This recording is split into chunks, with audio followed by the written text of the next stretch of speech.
Imagine you were hired by the Mall of America. The first task they gave you was to find the entire square footage of every nook and cranny that the mall has. How would you go about doing that? You would probably use the basic concepts from our Chapter 5 unit: right triangle trigonometry, law of sines, law of cosines, and the new area formula. These concepts would be vital in finding a total square area of an object or a shape.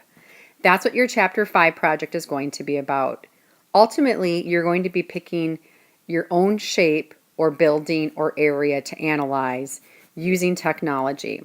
But before we do that, we need to talk about some basics of different shapes and polygons and how would you go about finding areas. So our first warm-up is this. It says draw line segments so that the polynomial is divided into triangles. And do you think this is possible for any polynomial? Remember, a polynomial is just an enclosed shape with sizes up to 3, 4, 5 on to infinity. If we look at this one right here, this is a pentagon. To draw line segments that divide it into only triangles, and I want this triangles that don't overlap, how might you go about doing that? Well, you could start by going from this one vertex to the other, from here to here, and in doing that, we just created 1, 2, 3 different triangles. Now, if we go over here and look at this 7-sided object, which is called a heptagon, we can do the same thing. I'm going to start by connecting these two vertices, and then these two, the next set, and the next set. In doing that, we've just created for ourselves 5 different triangles in here. So we can clearly see that any polygon can be made into only triangles. This is beneficial for your project because we could use right triangle trig, law of sines, and law of cosines to help us find any missing angles or side lengths. Then we can use our area formula and compute the complete area of these objects. Let's look at some other examples. On this one, they want us to try dividing the following polygons into triangles again. So to do that, one thing you could possibly do for this object is you could go from here to here. You could drop down here to get a triangle.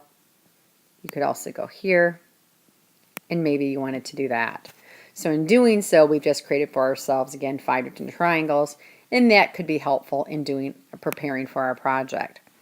If we look over here at this arrow, this one can be done in about 3 different triangles. We could drop right here, and we could also go here, and we'd have 3 different triangles, and we could use our triangle formulas to find the areas. So as a formal introduction to your project, this basically says you've learned how to find the area of shapes throughout your life. You've used grid paper, you've used formulas for rectangles, for circles, for squares, for triangles. In the later years in math and calculus, they'll learn how to integrate. But the one thing we know we can do is this. You can build any polygon out of triangles. So that means it covers many different shapes: trapezoids, parallelograms, hexagons, heptagons, octagons, and so forth. So the goal of this project is you first need to find a plot of land, a house or a building, part of a building, an object on Google Maps, something that interests you. It could be where you live, where you work, etc. And then we're going to use Google Maps to find that particular location. Our goal then is to find the total area of that piece of land and convince a person who's interested in this land that you accurately measured it and computed its area. You're going to use your math smarts to prove to them that you are correct. As part of the requirements, you must use 2 of the 3 new formulas you learned in Chapter 5. That would mean right triangle trig is just a given. That's not considered 2 of the 3 formulas. That is, you'd have to use law of sines, law of cosines, and the sine formula for the area of the triangle. You must use 2 of those. Because of this requirement here, it would not be adequate to find the area of a rectangular plot of land. That's not sufficient for those requirements. This is a higher level math class. You need to find one that has more of a complex shape. You can write, type, or make a presentation that reports how you measured the area, how you calculated the area, including an explanation of the procedure and the mathematics used. Your overall ability to convince a person interested in that land or item that you are correct. Diagrams are required for this. This is kind of a geometry-based project. Remember, a picture is worth 1,000 words. You can think about who might be interested in the land, a potential buyer, maybe the government, someone doing a census, a contractor that someone's going to hire to do something, to renovate, a person from the IRS, somebody who needs to know that your calculations are correct and that they can trust your mathematics. What you're going to use for the tools. I have some guidelines to show you how to use Google Maps and a website that will give you latitude and longitude because you're going for accuracy. Wolfram Alpha is a good site for that, and my directions will show you how to use that. You can also use other applications to get measurements of side lengths that you may need. You can use GeoGebra, protractors, rulers, a measuring tape on site. If you'd like to use another tool not listed above, just ask me first. You will be graded on the accuracy of your measurements, how well you explain your procedure, and the appropriateness of the math used, and how convincing you are that you're correct. As of now, there are 4 categories. Your accuracy of the measurements, the explanation of the procedure, the math used, and the convincingness of your argument. I am going to add some specific requirements on how many times the formulas must be used. That is, you can't have one simple plot of land and use the calculation twice and consider that a completed project. There needs to be complexity to it. So I will give you clarification again on how many times the formulas must be used. That is, how simple is your plot of land or your area going to be. Before you get started on a particular site, you will want to get it approved by Mrs. Landon that it is an appropriate piece of land or object to look at. So you might ask yourself, what are some appropriate things? I happen to like a Mercedes, so I thought, why not look at the Mercedes dealership? I went to Google Maps and I located Feldman Imports Mercedes over in Bloomington. This is their actual building, and I thought this would be a good object to measure their total square footage. Maybe they need to know that because they need to redo the floors and they need to know exactly what the measurements are. Now, this bottom half here is obviously very simple. I could use rectangular measurements to get that. However, you're going to notice the intricacy in this corner here. It's almost like part of I don't know, Decagon or something like that, all these different side lengths. To find the area of this little location here and this one here is actually can be complex. But I think this particular building has enough details to it in these 2 little corners to make it a worthwhile project. Another potential thing, maybe you want to look at the area of South Dakota. If you want to show me how to measure that. You're going to notice obviously this side of the state is very rectangular and very basic. However, when you get over in this area and in this area here, it's going to be much more complex to do, so you will hit some trickier spots. That would be a reasonable project. What about finding the area within target field? Maybe you're going to look at just the inner field here. Maybe you'd look at the building. Would that be adequate for a project? At initial glance, I would say probably. This corner here looks like it might be a little more detailed in terms of having an angle. Something more like a triangle corner, so that could be difficult. That would be something we want to investigate a little bit more if there's enough complexity in it, because you need to pick objects that have a little bit of complexity. If they're too simple, they're not going to count. What about Hilltop Primary School? I went on Google Maps and here's the image of Hilltop. I think Hilltop is an excellent project. It actually looks quite complicated.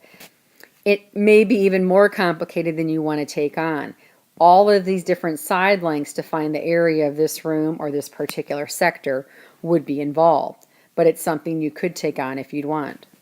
Another school, I looked at Dassel Middle School, and their high school's connected. This one, unlike Hilltop, is much more linear in terms of their line structure, but I really like this corner here, you kind of see that triangular portion. You also see a little bit of details and complexity in there. This is a pretty big building, but it's something you could look at. I thought, what about Lord Fletcher's? When I looked at Lord Fletcher's, this one here is probably going to be too simple. If you look at it, it's very streamlined and it's very rectangular all around. there's really no good triangular edges or spaces. So for this case, I would say Lord Fletcher's is too simple to do for this project. What about the Xcel Energy Center in St. Paul? I think the Xcel Energy Center actually has some really nice details. This right here, the doorway entrance would be involved. You could kind of ignore all the seats and just look at the outside framework of the entire Xcel Energy Center. So that would be an interesting one to try. If you're into the arts, how about the Walker Art Center? I tried looking at this one and I thought, it was very streamlined and somewhat simple, but I liked, for example, this corner wasn't too bad. It might be a little too simple still. I'd have to think a little bit more about the Walker Art Center because it is almost just very linear and not a lot of complexity in the building itself. What if you like to ski? The Highland Ski Slopes. Here's a image of their building. This one again might be a little too linear, but it's something that could possibly work out. Caribou Coffee has their building. On Google Maps, here's what Caribou looks like. This one again might be a little too simple to do because you could use other types of geometry shapes and not the triangles. So I'm going to go back to Feldman Imports, the Mercedes dealership, and show you how you would go about doing this. What you need to do is go into Google Maps and you're going to kind of hover over the various links that you need to get for these images. So I'm going to start in this corner. And what I did is on Google Maps, I clicked at this point, and this is the longitude and latitude measurements for the Google map. Then I clicked on here because I need this length, and I got longitude and latitude for that.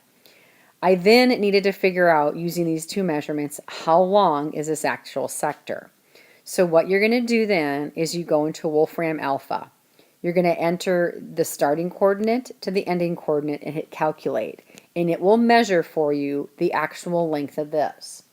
Now, the other option I had is I could drive down to Feldman Imports in Bloomington and get a big meter stick or tape measure, and I could go measure the outside of their building.